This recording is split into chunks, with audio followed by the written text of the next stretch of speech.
L'Observatoire national de la délinquance et des réponses pénales, créé pour suivre et analyser la criminalité en France, a été supprimé en 2020 par Gérald Darmanin. Ces 3 derniers mois, les chiffres de la délinquance à Paris ont baissé. Et ses compétences ont été transférées au ministère de la Justice. Alors posez-vous la question, que se passe-t-il quand on retire un organisme indépendant qui surveille l'évolution de la délinquance et des réponses pénales? Non mais calmez-vous madame, ça va bien se passer. Est-ce qu'on risque de perdre en transparence?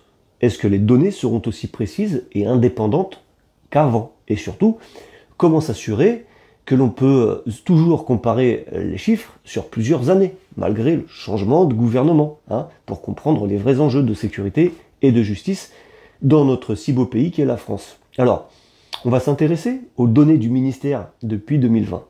Selon les données du ministère, en 2023, on observe une augmentation des atteintes aux personnes. Coups et blessures volontaires, violences sexuelles, plus 8%. Homicide, plus 5%. Tentative d'homicide, plus 13%. Et escroquerie, plus 7%. Légère augmentation des cambriolages, plus 3%. Des vols de véhicules, plus 4%. Et une baisse des vols d'accessoires sur véhicules, moins 9%. Heureusement que Darmanin est là, dis donc. 17% des mises en cause sont de nationalité étrangère. 37% des auteurs n'ont pas été poursuivis, classement sans suite. 37% de classement sans suite. 63% des auteurs sont poursuivis, mais 13% des affaires sont classées sans suite aussi. 87% des auteurs sont poursuivis et ont reçu une réponse pénale, soit une poursuite effective, une procédure alternative ou une composition pénale. Et alors c'est intéressant parce que là-dessus, aucun chiffre sur le type de sanction. Prison ferme, sursis, bracelet électronique, on n'en sait rien.